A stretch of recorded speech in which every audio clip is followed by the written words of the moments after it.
తదనంతరం మొన్నటి పత్రికా సమావేశం తర్వాత కూడా మేము ఆశించాం ప్రభుత్వం నుంచి నిజాయితీగా ముందుకొచ్చి చేయలేకపోయినాము, మా వల్ల కాలేదు, మేము ఇప్పటిదాకా చేసినవన్నీ కూడా చెప్పినవన్నీ కూడా అర్ధసత్యాలు, అసత్యాలు, మాకు ప్రభుత్వ నిర్వహణ అనేది చేత కావడం లేదు అని కనీసం ఓపెన్గా చెప్పినా చెప్పకపోయినా రుణమాఫీ అనేది మా వల్ల కాలేదు అని చెప్తారేమో అనుకున్నాం. కానీ చాలా నీతిబాహ్యమైన రాజకీయాలు ఈరోజు కాంగ్రెస్ ప్రభుత్వం రేవంత్ రెడ్డి గారి నాయకత్వంలో చేస్తున్నది. రుణమాఫీ బూటకం, పచ్చి మోసం, దగ అని తెలిసిపోయింది. రుణమాఫీ కాదు, జరిగింది మాఫీ కాదు, పెట్టింది రైతుకు టోపీ అనేది చాలా స్పష్టంగా అందరికీ కూడా అర్థమైంది.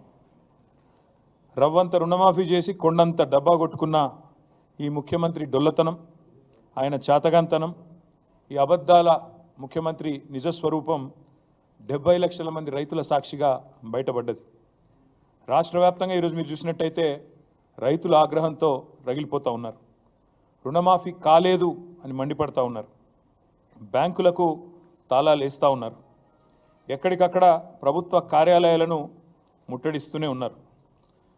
మీరు ఒక్కసారి చూసినట్టయితే ఎట్లా జరుగుతూ ఉంది పరిస్థితి అంటే, ఇవాళ ముఖ్యమంత్రి ప్రభుత్వం వారు చెప్తున్న మాటనేమో ఇది వ్యవసాయ మంత్రి గారి స్టేట్మెంట్, తుమ్మల నాగేశ్వరరావు గారి స్టేట్మెంట్. ఇది 2 లక్షల రుణం మాఫీ చేశాం, ఇది వ్యవసాయ మంత్రి స్టేట్మెంట్, తుమ్మల నాగేశ్వరరావు గారి స్టేట్మెంటు. 2 లక్షల రుణం మాఫీ చేశాము. కానీ పత్రికల్లో కొన్ని పత్రికలు చాలా స్పష్టంగా రాశాయి, రుణం తీరలేదు, రుణం తీరలేదు. ఎలా మోసం జరిగింది చెప్పారు, నేను కూడా వివరంగా చెప్తాను. రైతులతో మాట్లాడిచ్చారు. తర్వాత రైతులు రాష్ట్ర వ్యాప్తంగా రోడెక్కుతున్నారు, మాకెందుకు రుణమాఫీ జరగలేదు అని చెప్పి రైతులు రాష్ట్ర వ్యాప్తంగా రోడెక్కుతూ ఉన్నారు. ఎక్కడికక్కడ ఇవాళ రణరంగంగా రుణభంగం జరిగింది కాబట్టి రణరంగంగా రాష్ట్రంలోని ప్రతి గ్రామం కూడా మారిన పరిస్థితి. ఇవి మాఫీ మంటలు అనే పేరిట మాఫీ అని చెప్పి మోసం చేస్తున్న వైనం ఏదైతుందో దాని మీద ఒకవైపు, మరొక వైపు ఎక్కడికక్కడ నిరాహార దీక్షలు, ధర్నాలు, నిరసనలు. ఇది ఎవ్వరు ఏ పార్టీ ప్రేరేపించింది కాదు. రైతులు స్వచ్ఛందంగా తమ కడుపు మంటతో ప్రభుత్వ కార్యాలయాల్లోకి, అదేవిధంగా బ్యాంకుల దగ్గర చేరి ఇవాళ ఎక్కడికక్కడ ప్రభుత్వ కార్యాలయాలను కూడా ముట్టడిస్తూ ఉన్నారు. ఇప్పుడు చూడండి, ఇది ఆగని అన్నదాతల నిరసనలు, ఒక ఫుల్ పేజ్ మొత్తంగా ఎక్కడికక్కడ రాష్ట్ర వ్యాప్తంగా రగులుతున్న పరిస్థితి ఇట్లా కనబడుతూ ఉంది. వాస్తవాలు ఇట్లా ఉన్నాయి. 4-5 రోజులుగా ఏ పత్రిక చూసినా, మరి టీవీ చూసినా రుణమాఫీ మీద రగులుతున్న రైతు లోకం, రైతు ఆందోళనలతో అట్టుడుకుతున్న రాష్ట్రం, సీఎం దిష్టిబొమ్మల ఊరేగింపులు, నిరసనలు, ఇవన్నీ కూడా ఒకవైపు కనబడతా ఉన్నాయి. గుండెలు మండి అన్నదాతల ఆందోళన చేస్తుంటే ఇవాళ పోలీస్ కేసులు పెట్టి, అక్రమ అరెస్టులు పెట్టి చేసి వారిని అణిచివేసే ప్రయత్నం చేస్తూ ఉన్నారు. మీరు ఇది చూడాలా దయచేసి అందరూ కూడా.